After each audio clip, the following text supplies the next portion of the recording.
Hello, my darlings, and welcome back to my YouTube channel. If you're new here, my name is Mariya. This channel is about spirituality. Please subscribe below so we can be YouTube friends.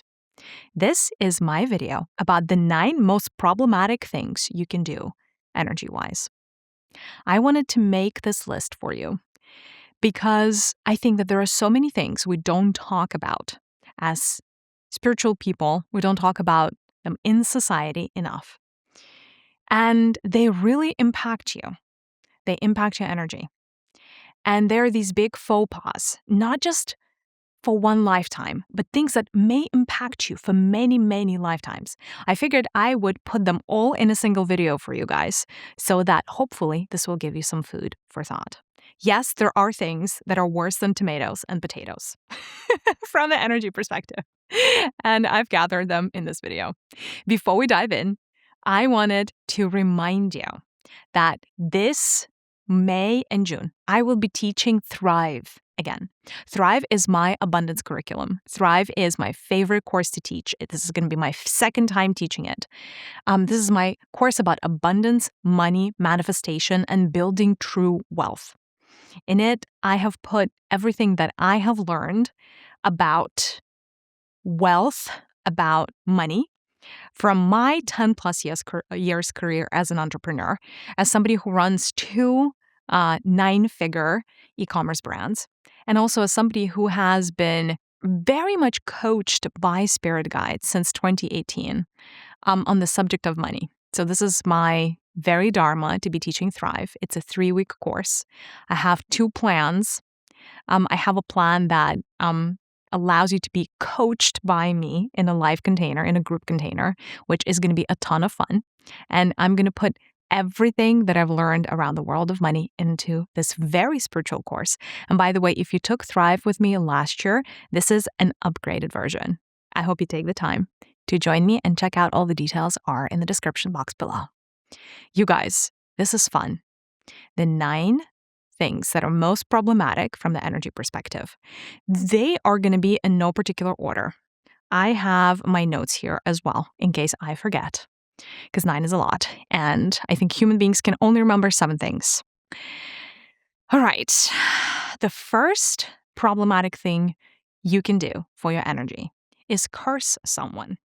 Now, this sounds like wording out of a movie. It's not. Cursing is very, very real. Cursing is simply wishing somebody unwell, not wishing somebody well, right? It is sending a very strong negative intention towards somebody or something that wronged you in the throes of passion. It's like saying, I wish they would die, or I wish something else bad happens to them. It could be as simple as that. And that is an equivalent of cursing someone. The problem with curses is that not only do these like little mental constructs stay with you in your own personal throat chakra, they stay with you for generations in your lineage, and they stay with you for lifetimes.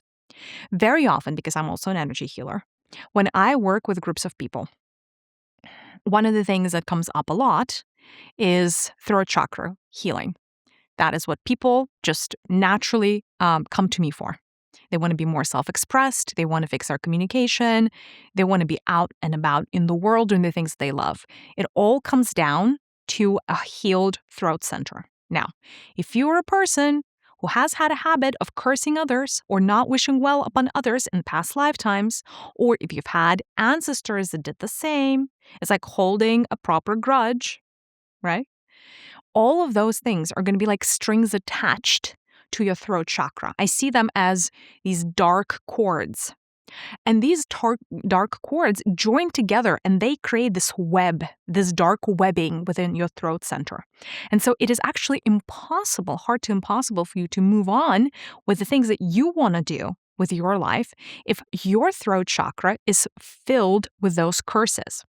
Our words are spells. Our words have power. You don't have to be a 7th generation witch to curse somebody. You don't need a potion for that, and you don't need to understand the incantations. Your words are enough, especially if you are in pain, especially if they really wronged you. Even things like, I hate them with a passion, could be considered a curse if said with enough intensity and repeated over time.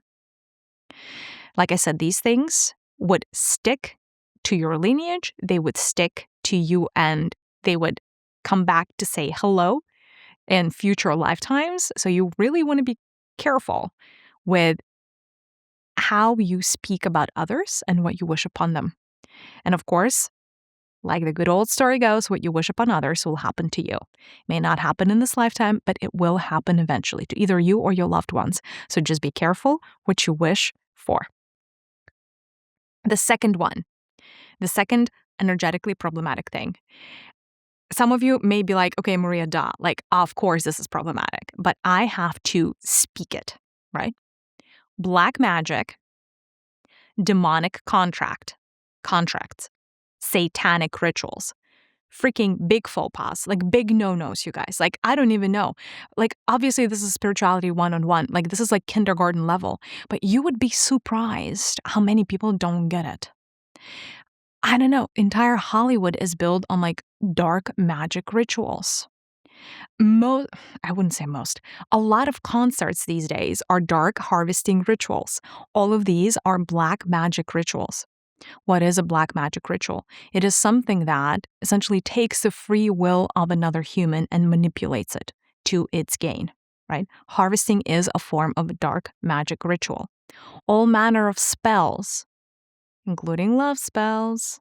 When you're like, well, I want that particular person to fall in love with me, that is black magic. That is taking away their free will. Black magic is very rooted in hopelessness and helplessness. There are many generations and a lot of, black mages of the past were witches, were women.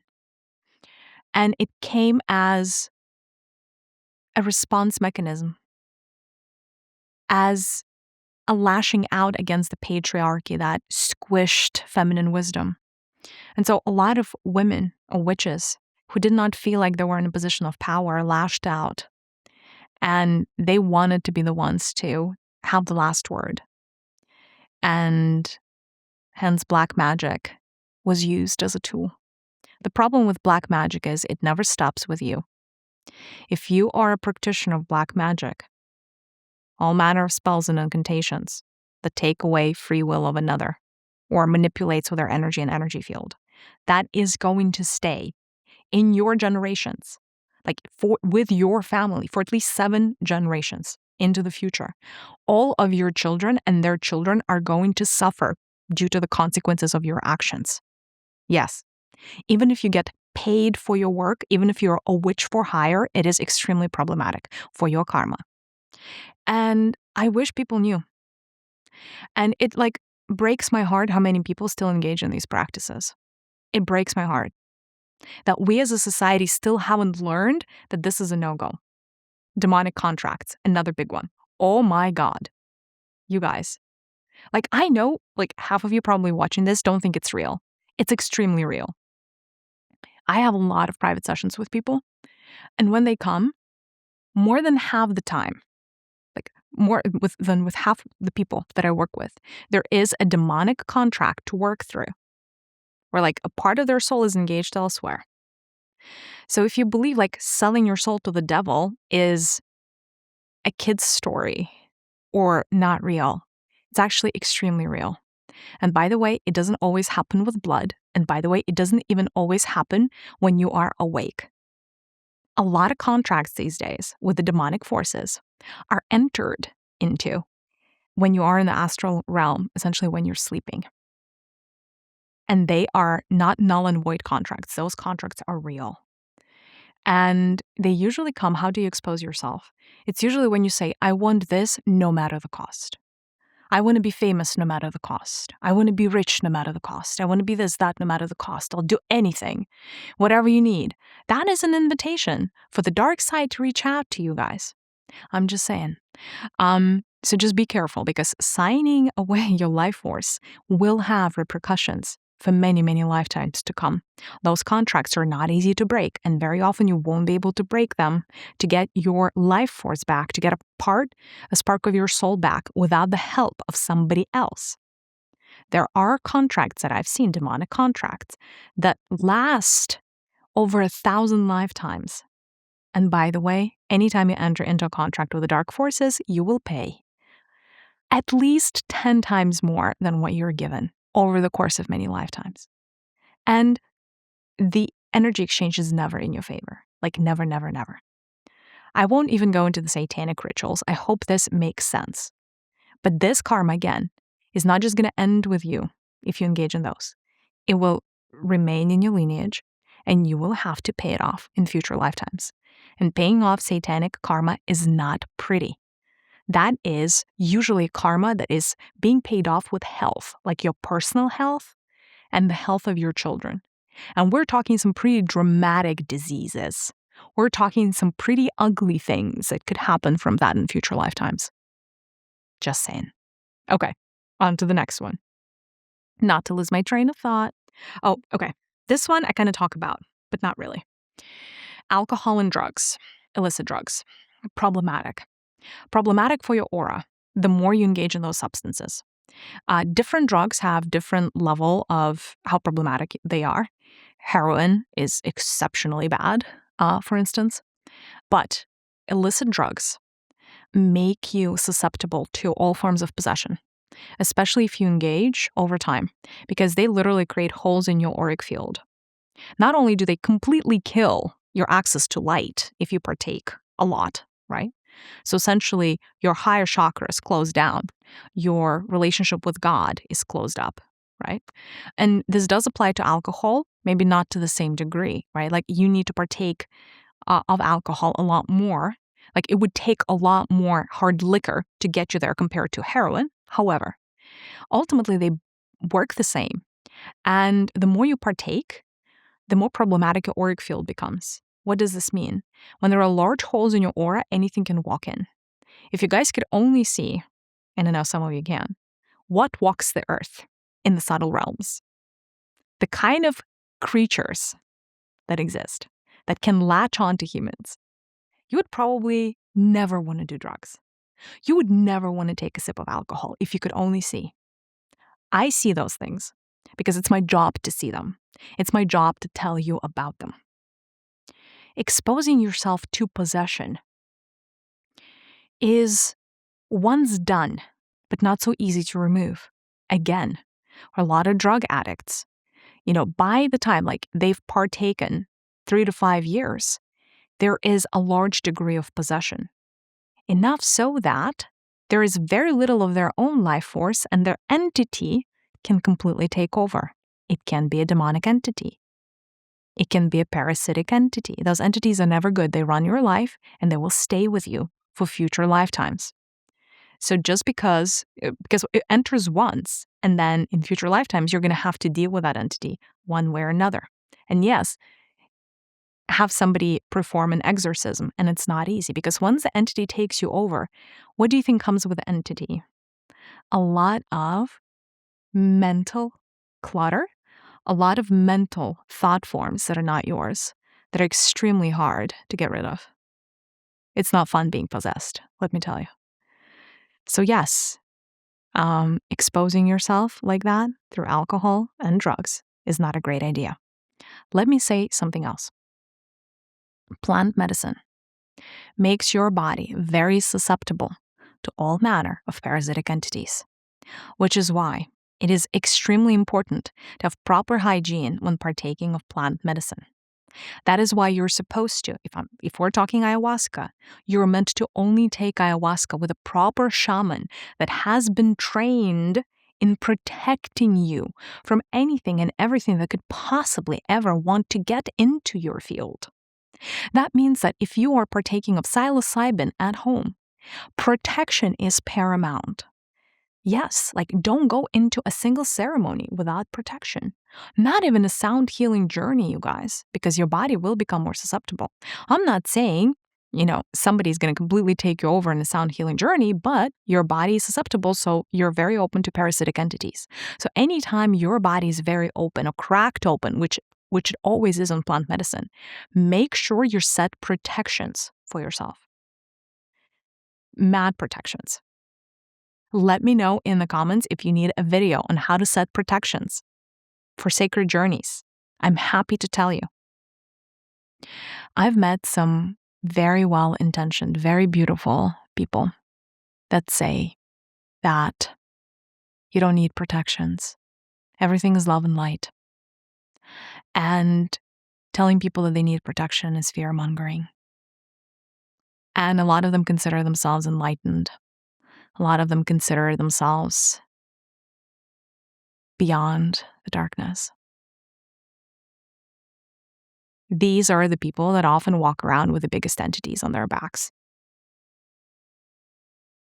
If you have achieved Christ consciousness or Buddha-like states of pure oneness and pure light and love, then yes, it is actually indeed true. Nothing can ever harm you. Most people, though, on planet Earth, 99.9999% are not there. So yes, when you come in contact with darkness, it can and will attack you if it can, or if it wants to, or if it's able to, if there is a back door. So protections. Not saying this as fear-mongering. And not saying that anytime you go to like a public place, you need to set protections. It's up to you. But if you're going into a plant medicine journey and you're not doing it with a proper shaman that's going to do all of the protections for you, it is your job and it's your responsibility. All right. Next one. Yeah. Taking away the free will of another human. Well, human or animal, really, but let's start with humans. Big no-no. Big repercussions for future lifetimes. What are the different ways of taking away the free will of another? Murder is clearly one, but it doesn't have to be murder. Large degrees of abuse, like when you're using physical force to restrain somebody, keep them in a relationship or threaten them, right? All of the, using manipulative techniques to get somebody to do something, all like blackmailing, all things like that are taking away somebody else's free will to a degree, right? Obviously not to the same degree as murder, but because this is a free will-based universe, when you take away another's free will, this is the harshest of karma. The challenge with this is that if you take that from another, as a balancing act, it will be taken away from you. So most likely to pay this debt off, you're going to have to end up in many lifetimes, multiple lifetimes, where you are the victim, where you are jailed, where you are trapped, where the circumstances are not in your favor, etc., etc.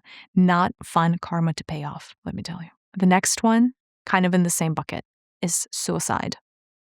I don't know if Rotten Tomatoes are going to be thrown at me, but I will say this anyway. Suicide is one of the most problematic things energetically. And I know that there are many different reasons why people commit suicide. And I'm not here to judge or comment on the validity of those reasons. This is not up to me. It's everybody else's free will. However, I will tell you this. I have yet to meet a soul, a disincarnated soul, that is happy with the fact that they committed suicide. That hasn't happened to me. Usually, when they get out of body, there is a whole lot of regret for having committed the act. A lot of regret. And a regret of like a life lost. And the desire to get back into things straight away and fix it. So normally, whatever circumstance it is that made you want to commit suicide, your soul is going to want to have a do-over. So you're not really escaping much, is the thing. It's just your prolongings of the suffering. I would never in a billion years recommend suicide to anybody in any circumstance. Because I've seen what happens on the other side. And I've seen how hard it is to climb out of a pattern that is created with suicidal thoughts. If you feel like you are at a point where you're getting close, here's one thing I need you to remember. When your higher self sent you here, they signed you up for a particular set of circumstances and lessons, and they believed you can do it, no matter what it is. They believed that you could persevere, you could carry on, and you can reemerge on the other side victorious, having healed what you need to heal, having processed what you need to process, and having transmuted what you need to transmute. Your higher self believed in you to make the right choices. And so do I. You got this. Don't ever forget your power to swim out of any circumstance. Don't forget you're the creator. You're never the victim. Moving on. All right. What else do I need to tell you? Self-blame. This is big, you guys. Self-blame is big. It's one of the most problematic things. You know why? Self-blame, especially if it's systemic, if it goes really deep, it erodes your organism. It erodes your body in more ways than one. It can create so many distortions in your field. And I'm talking like large amounts of self-blame. Like, I am a bad person because I did XYZ. Ooh, that can get you into trouble. And specifically, what I have seen is when you go out of body, right? When you die, essentially. And there's a lot of self-blame. Because I work with souls sometimes I need to pass on. And I have helped a lot of members of my family pass on as well. And when I say pass on, I mean that once they've already crossed to the other side, I help them find the pearly gates and go into their reincarnation instead of being stuck. The problem with self-blame, especially large amounts of self-blame, is it creates a cocoon of darkness around the soul. And they're not able to see the pearly gates. They're not able to move on. They're not able to see all the help that's available to them on the other side. And so they end up in their own personal purgatory, in their own personal hell. And by the way, hell is not like where a bunch of demons are roasting you on the fire. That is not hell. Hell is a particular loop that you go through. And it's usually a mental and emotional loop that you cannot escape as a soul. And these people, they're usually hunched over. Oh, these souls, I should say, right? Because they're essentially, your body, your physical body dies, but your energy is stuck next to planet Earth. And they're in a dark cocoon, and they usually just rock back and forth like a person in a lot of distress. And they're trying to process what they're blaming themselves for. It's one of those things that's really, really hard to escape. So I highly, highly recommend that if you're running a loop of self-blame, get help before it's too late. Because I've seen souls spend an ungodly amount of time in self-purgatory because they cannot move on beyond the things that they've done in a current lifetime. And they're not helpable in that state. You cannot help them as angels or whomever, I don't know, spirit guides. You cannot help them because they're in their own cocoon of darkness created by them. And it's actually considered breaking their free will if you're trying to help them. So these loops are actually very, very dangerous. So watch out for self-blame. Okay, next one. Well, this one is kind of lighter compared to everything else.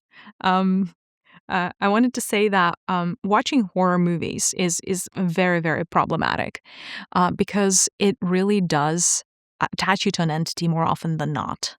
The problem with these entities that are attached to horror movies is that they're predatory, so they would eat your energy.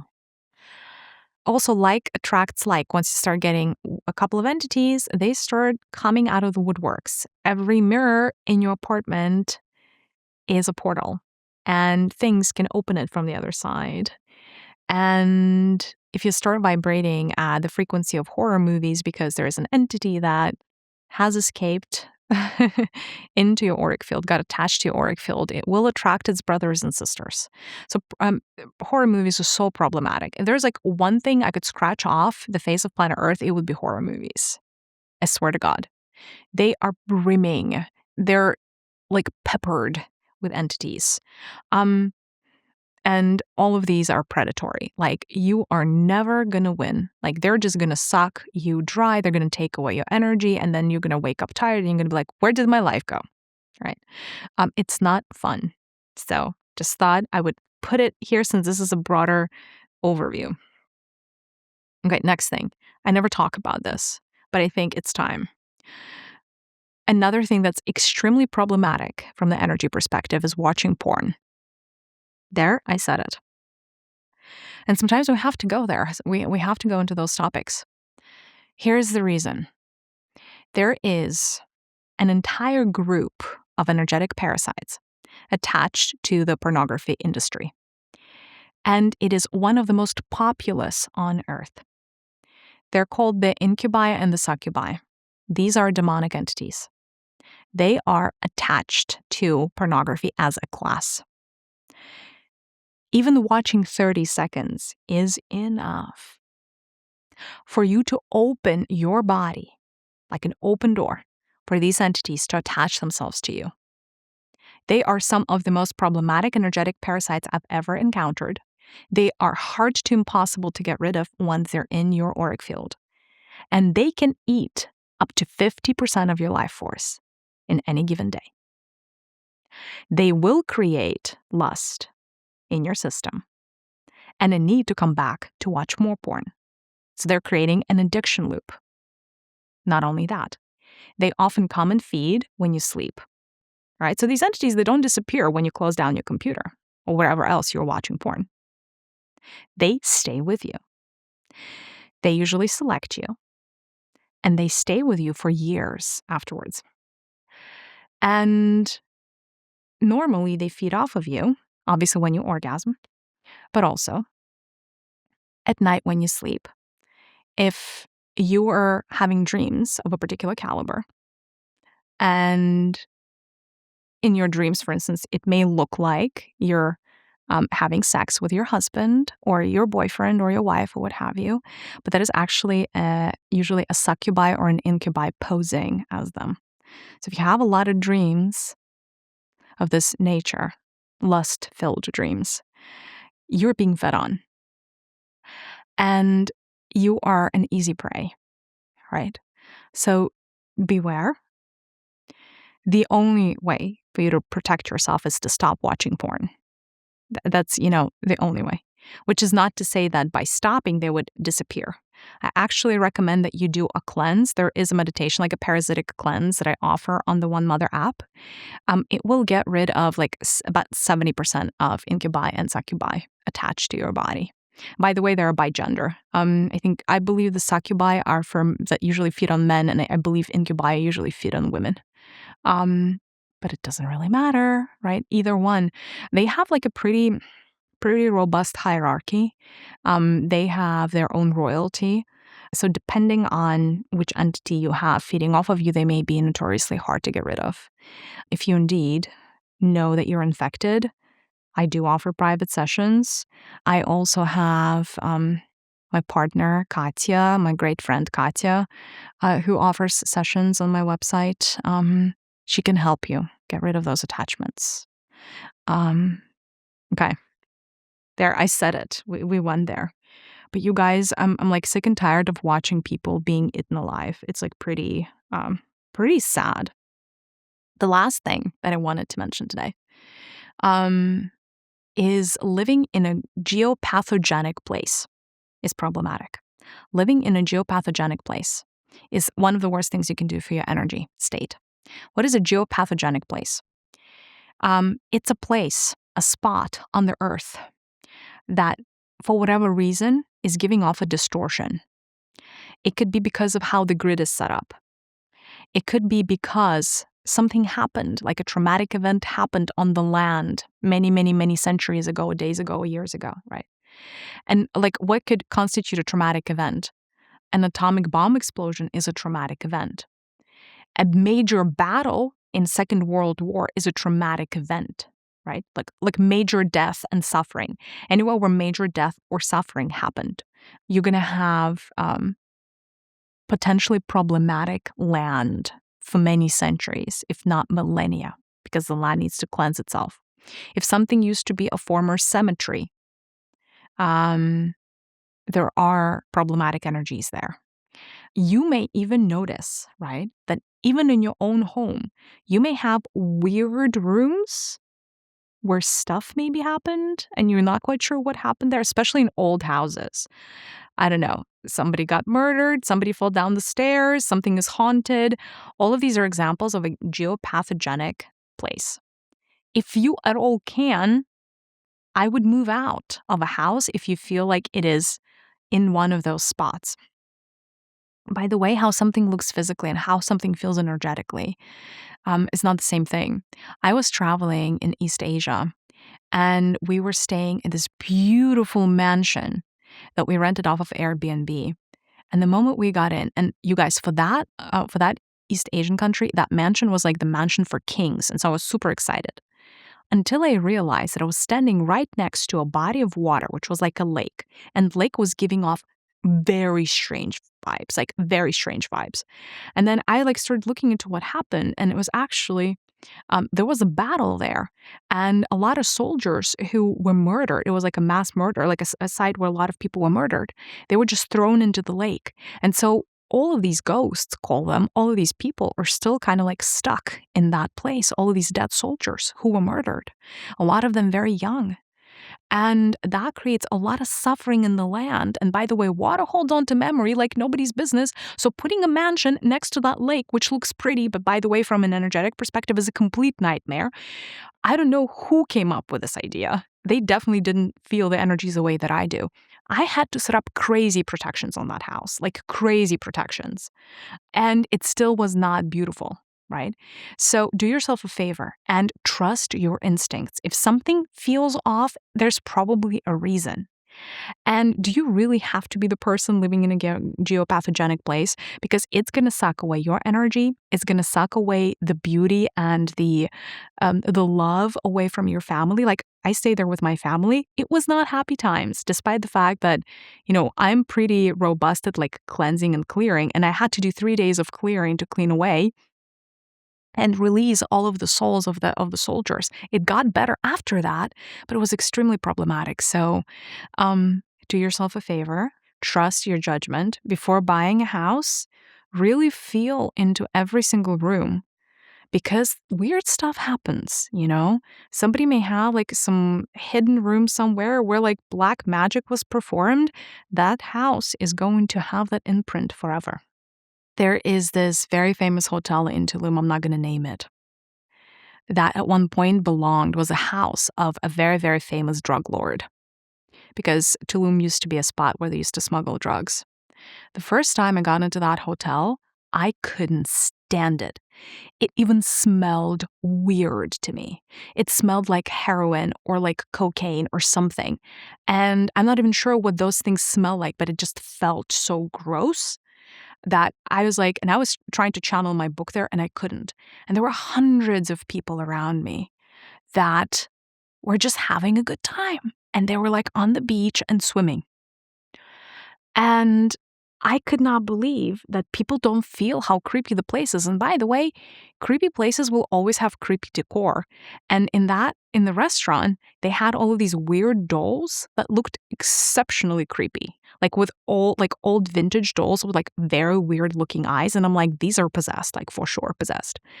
And like people feel fine in the hotel, but it's because, they're not attuned. The energy bodies are not attuned. Later, when I found out that house belonged to a drug lord, I'm like, oh, okay, that makes sense. There were definitely people murdered in there. And not to mention, but like drug trade, not the most high frequency thing, right? So feel into your body, follow the guidance. And last thing, for whatever reason, that needs to come through is there is one of those clairs. It's like clear smelling, where sometimes when you get into a geopathogenic place, it starts stinking energetically. And like there was this restaurant that I remember that we went to. It stank like trash to me, or like rotten eggs. And I would ask people around me, and I'm like, how can you eat here? It smells like rotten eggs. And everybody was like, no, Mariya, it's fine. Like, it does not smell like rotten eggs here. And lo and behold, there was like a little portal into the underworld here, like there, it like in the middle of the freaking restaurant with like demonic activity going up and down. I couldn't stand it. I was nauseous the entire time. So sometimes your sense of smell can also help you as a spiritual person. If you attune yourself to the energy and the frequency of places, a lot of things can become very apparent to you. Follow the smells, rancid smells, rotten egg smells, like trash. All of these are kind of like demonic low frequency things. Sometimes even sweat. Like if it smells like sweat, that's not great news, right? So as you're, touring this new house, whether you're renting or buying, pay attention to how the house smells to you and how it feels to you. Please let me know in the comments if this was too much. If you guys feel like I've completely flown off my handles. I'm joking, of course. Let me know how you felt, and let me know specifically if there was anything truly new for you, of like which of the 9 you most resonated with, or maybe opened your eyes to something. And we'll see, maybe I'll be inspired to do more of these. Sending you so much love. Bye, darlings.